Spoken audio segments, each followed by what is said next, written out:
खुशामदीद कहते हैं आज के लेक्चर में। आज हम चैप्टर 1 सेक्शन 1.3 जिसमें सेट ऑपरेशंस इंट्रोड्यूस कराए जाएंगे उनके बारे में कुछ बात करते हैं। चलें अपना लेक्चर शुरू करते हैं। सबसे पहले हम जो है वो सेट ऑपरेशंस में इंटरसेक्शन ऑपरेशन जो है उसको देखते हैं। ए इंटरसेक्शन बी जिसको हम एक उल्टे यू से जो है वो रिप्रेजेंट करते हैं। ए इंटरसेक्शन बी जो है is the set of all elements belonging to both the sets A and B. ठीक है, और यहाँ पे जो है हमें उसकी एक एनालिटिकल डेफिनेशन जो है वो भी दी गई है जिसमें बताया गया है कि ए इंटरसेक्शन बी जो है वो उन सारे एलिमेंट्स एक्स का सेट है जहाँ पे एक्स जो है वो ए के एलिमेंट भी है और एक्स जो है वो बी का एलिमेंट भी है। ठीक है, यानी हम क्या करते हैं, हम ये करते हैं कि अगर हमें दो सेट्स दिए गए हैं ए और बी और हमसे ये कहा गया है कि इनका इंटरसेक्शन कैलकुलेट करें या इनका इंटरसेक्शन मालूम करें, तो हम ये देखते हैं कि इन दोनों सेट्स में कौन से एलिमेंट्स कॉमन हैं। ठीक है, और वो जो कॉमन एलिमेंट्स हैं वो हमारे ए इंटरसेक्शन बी सेट के मेंबर्स बन जाते हैं। एक छोटी सी एग्जांपल देख लेते हैं। ठीक है, फर्स्ट करें कि हमारा जो है वो सेट ए जो है उसमें दो एलिमेंट्स हैं 1 2। ठीक है, और हमारा जो है एक और सेट है बी, उसके अंदर भी फ़र्ज़ करें दो ही एलिमेंट्स हैं 2 और 3। अब आप देखें कि अगर फ़र्ज़ करें कि कोई हमसे ये पूछे कि ए इंटरसेक्शन बी जो है वो कौन सा सेट होगा, तो हमें सिर्फ ये देखना है कि इन दोनों सेट्स में कोई एलिमेंट कॉमन है या नहीं। ठीक है, अगर आप इस 2 को देखें तो ये 2 ए के अंदर भी है और यही वाहिद ओनली एलिमेंट है कि जो दोनों सेट्स के अंदर कॉमन है, इसलिए ए इंटरसेक्शन बी के अंदर जो है सिर्फ ये मेंबर जो है वो होगा उस सेट का। ठीक है, इसके अलावा कोई नहीं। अगर आपको कोई भी कॉमन एलिमेंट ना मिले तो उस केस में ए इंटरसेक्शन बी जो है वो एक एम्प्टी सेट हो जाता है। ठीक, चलें आगे बढ़ते हैं। कुछ स्पेशल केसेस, जब हम ऑपरेशन इंटरसेक्शन की बात करते हैं तो कुछ स्पेशल केसेस जो हैं वो भी हम देख लेते हैं। ये स्पेशल केसेस जो हैं बहुत ऑब्वियस यानी वाज़ेह सी चीज़ें हैं, लेकिन एक अगर आप इनको देखें तो बहुत सारी आइडेंटिटीज़ जो हैं जो हम देखेंगे कि बाद में एक्सरसाइजेस के अंदर आएंगी, उनको हल करने में, उनको सॉल्व करने में हमें आसानी होगी। यहाँ पे एक हमें बताया गया एक डेफिनेशन है डिसजॉइंट सेट्स की। हमें ये बताया जा रहा है कि ए एंड बी दो सेट्स जो हैं they will be disjoint if their intersection is a null set. Disjoint sets कौन से होते हैं? डिसजॉइंट सेट्स इस डेफिनेशन से उन सेट्स को कहते हैं जिनमें कोई भी एलिमेंट जो है वो कॉमन ना हो। ठीक है, तो यानी एक ऑब्वियस सी बात है कि अगर दो सेट्स जो हैं उनमें कोई भी एलिमेंट कॉमन नहीं है तो उनका इंटरसेक्शन जो है वो नल सेट होगा, और अगर ऐसी सिचुएशन है तो हम ए और बी को जो है डिसजॉइंट सेट्स कहते हैं। A and B are overlapping but not equal. अगर ये सिचुएशन है हमारी तो उस केस में इंटरसेक्शन जो है वो एक नॉन नल सेट होगा, और यहाँ पर जो ये चीज़ लिखी हुई है ये सिर्फ ये बता रही है कि इंटरसेक्शन बी जो है वो हमें एक सेट मिलेगा जिसको हम सी कह सकते हैं, which is non null, which is not equal to empty. So overlapping का मतलब ये है कि इनमें कुछ ना कुछ एलिमेंट्स जो है एटलीस्ट वन एलिमेंट जो है वो ज़रूर कॉमन होगा, और जिसकी वजह से जो हमारा इंटरसेक्शन सेट है वो एम्प्टी सेट नहीं होगा। ठीक है, तो अगर ये वाली सिचुएशन है तो हम ऐसे सेट्स को ओवरलैपिंग सेट्स कहते हैं। अगर बी जो है वो प्रॉपर सबसेट है ए का, अगर आपको अभी यानी याद हो कि हमने जब सबसेट्स की बात की थी तो प्रॉपर सबसेट्स क्या होते हैं? प्रॉपर सबसेट्स, अगर बी जो है वो प्रॉपर सबसेट है ए का तो इसका मतलब ये है कि बी के सारे एलिमेंट्स जो हैं वो ए के अंदर भी हैं और ए में कुछ ज़्यादा इससे ज़्यादा एलिमेंट्स भी हैं। ठीक है, तो अगर बी जो है वो एक प्रॉपर सबसेट है ए का, यानी बी के सारे एलिमेंट्स ए के अंदर मौजूद हैं, तो ए इंटरसेक्शन बी जो है वो बी के बराबर होता है। ठीक है, क्योंकि जब बी के सारे एलिमेंट्स ए के अंदर हैं तो जब आप उसका इंटरसेक्शन निकालेंगे तो ज़ाहिर बात है कि वो सारे एलिमेंट्स के जो बी के हैं वो क्योंकि ए में भी हैं इसलिए वही एलिमेंट्स कॉमन होंगे ए और बी के अंदर, तो आपका ए इंटरसेक्शन बी जो है वो बी के बराबर आ जाएगा। वो ए के एलिमेंट्स के जो बी में नहीं है वो इस सेट में नहीं होंगे। ठीक है, तो ये ऑब्वियस यानी एक बात है। बिल्कुल आगे चलते हैं, इंटरसेक्शन की कुछ एग्जांपल्स कर लें। ये आपकी बुक में कुछ एग्जांपल्स दी हुई हैं, उन्हीं में से कुछ एग्जांपल्स हम जो है वो यहाँ पे देख लेते हैं। फ़र्ज़ करें कि हमारा जो है वो सेट एस टी वी और वाई गिवन है, दिए हुए हैं, और हमसे कहा जाता है कि एस इंटरसेक्शन टी निकालें। आप बहुत आसान है, सिर्फ कॉमन एलिमेंट्स देख लें। 1 जो है वो एस में भी है, वो टी में भी है, तो हमने 1 यहाँ पे लिख लिया। 2 जो है वो एस में भी है, वो टी सेट में भी है, तो 2 भी कॉमन एलिमेंट हो गया। एलिमेंट 3 जो है एस का वो टी के अंदर भी है, इसलिए 3 भी कॉमन एलिमेंट हो गया। एस का एलिमेंट 4 जो है वो टी के अंदर नहीं है, तो यही हमारे सारे कॉमन एलिमेंट्स हो गए, इसलिए एस इंटरसेक्शन टी जो है वो हमारा सेट 1 2 3 हो गया। ठीक है, अगर आप और करें तो ये वही वाली सिचुएशन है जो अभी हमने डिस्कस की थी, यानी हमारा जो सेट टी है it's a proper subset of S, therefore S intersection T जो है वो अगर आप उसको और से देखें तो ये बिल्कुल टी के बराबर है, ठीक है। ये तो अभी हमने जो एक केस देखा था, इस एग्जाम्पल के अंदर, इस एक्सरसाइज के अंदर हमें वो केस नज़र भी आ गया, ठीक है। इसी तरह से अगर आप जो है फर्स्ट करें कि एस इंटरसेक्शन जो है वी के साथ निकालना चाहें, तो हम जो है एक एक एलिमेंट नहीं देखेंगे, बस कोई एक नज़र डालते हैं। एस के अंदर 1 2 3 4 एलिमेंट्स हैं, वी के अंदर 5 7 10 है, कोई एलिमेंट कॉमन नहीं है, इसलिए एस इंटरसेक्शन वी जो है वो एक नल सेट हो गया, ठीक है। और ये वाला केस हो गया जब एस और वी डिसजॉइंट सेट्स हैं, ठीक है। तो हम ये कह सकते हैं कि S and V are disjoint sets. क्यों डिसजॉइंट है? क्योंकि इनका जो इंटरसेक्शन है वो नल सेट है, ठीक है। टी, एक लास्ट एग्जांपल और कर लेते हैं, टी इंटरसेक्शन वाई।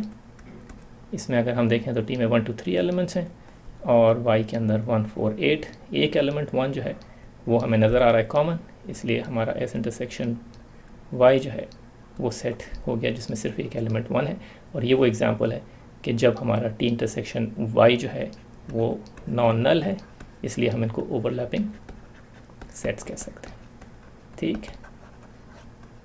तो ये हमारे तीनों केसेस हमने यहाँ पे एक्सरसाइज में देख ली। चलें आगे बढ़ते हैं। दूसरा सेट ऑपरेशन जो बहुत इंपॉर्टेंट है वो है यूनियन का। ए यूनियन बी जो है दो सेट्स का ये एक बाइनरी ऑपरेशन है, यानी दो आपको सेट चाहिए इस ऑपरेशन के लिए। यूनियन को हम यू की शक्ल में जो है एक सिंबल से रिप्रेजेंट करते हैं। ए यूनियन बी जो है वो इस तरह से लिखा जाता है, ए यू बी। इसकी डेफिनेशन जो है वो इस तरह से है कि A union B is the set of all elements belonging either to A और टू बी और to both A and B. In other words जो हम कह रहे हैं वो ये कि अगर हमारे पास दो सेट्स गिवन हो तो हम उन सारों के एलिमेंट्स जमा करके एक सेट में अगर रख दें तो उसको ए यूनियन बी कहते हैं, ठीक है। इसको देख भी लेते हैं, एक इसकी एक और डेफिनेशन। ए यूनियन बी जो है उसमें वो सारे एक्स होंगे कि जहाँ पर एक्स ए के अंदर एलिमेंट हो सकता है, और इंग्लिश का और यानी उर्दू का या एक्स जो है वो बी का एलिमेंट हो। तो as long as you have X which belongs to either A और बी, और ये भी हो सकता है कि वो दोनों में हो, उस सूरत में हम उस एलिमेंट को ए यूनियन बी में ऐड कर देंगे, ठीक है। कुछ एग्जांपल क्विकली जल्दी से देख लेते हैं।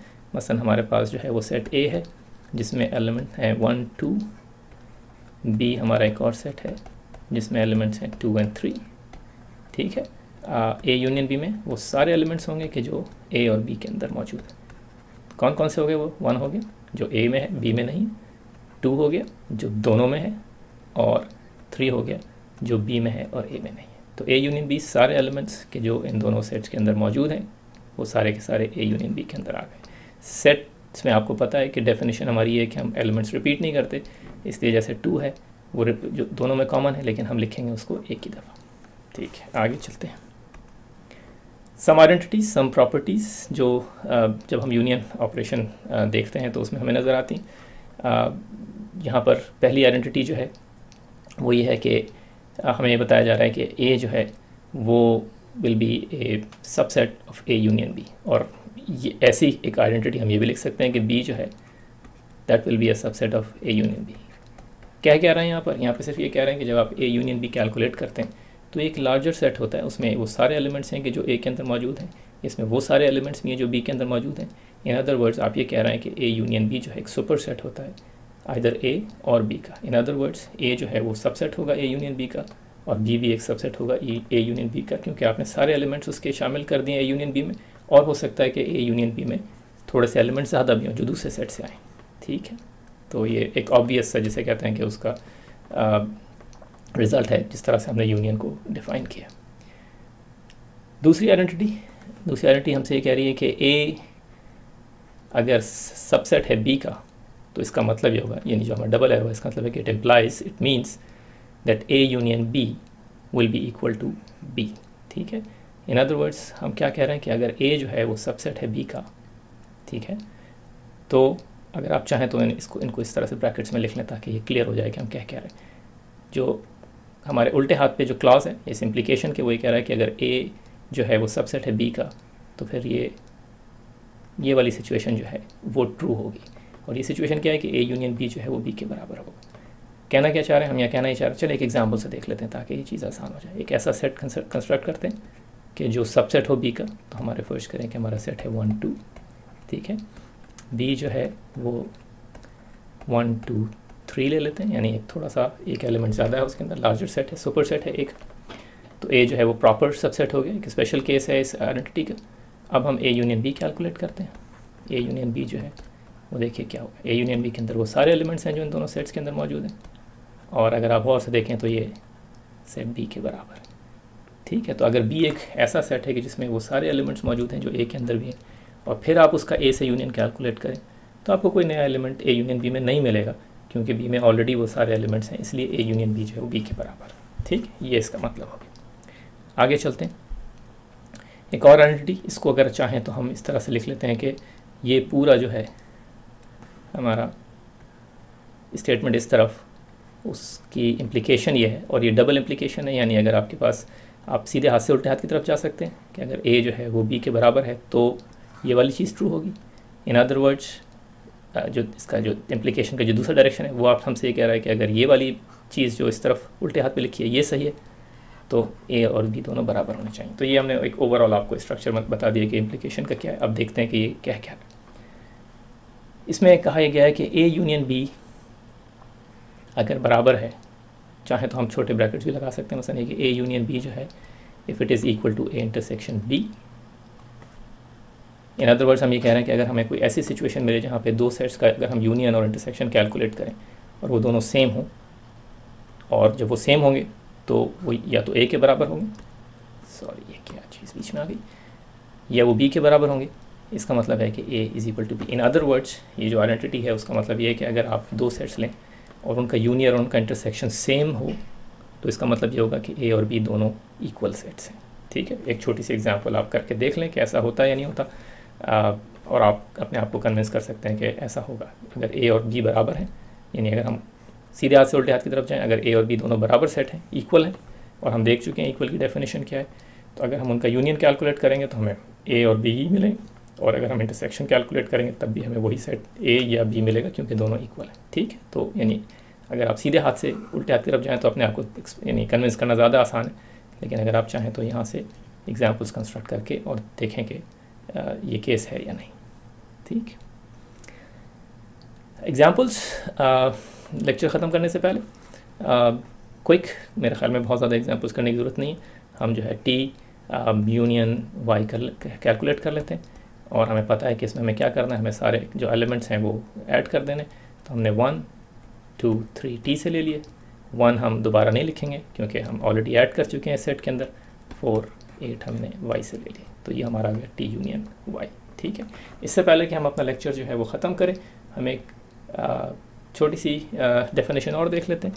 यह है एग्जॉस्टिव सेट्स की डेफिनेशन, जिसमें हमें बताया गया कि if A and B are subsets of some universal set U, और हमें उम्मीद है कि आपको यूनिवर्सल सेट की डेफिनेशन पता होगी। यूनिवर्सल सेट में सारे एलिमेंट्स जो हैं जो किसी भी डोमेन ऑफ डिस्कोर्स के जो हैं वो शामिल होते हैं, such that A union B जो है वो आपको, अगर आप ए यूनियन बी दो सेट्स कोई आपके पास मौजूद हैं, उनको आप यूनियन कैलकुलेट करें और आपको यूनिवर्सल सेट मिल जाए, then A and B are called exhaustive sets. In other words, आपके पास ए एंड बी में वो सारे एलिमेंट्स मौजूद हैं, अगर आप इन दोनों को कंसीडर करें कि जो आपके डोमेन ऑफ डिस्कोर्स के अंदर या यूनिवर्सल सेट से मेंबर हैं, इसलिए हम ए एंड बी को एग्जॉस्टिव सेट्स कहते हैं, यानी इनके अंदर सारे वो एलिमेंट्स मौजूद हैं कि जो यूनिवर्सल सेट के मेंबर्स हैं।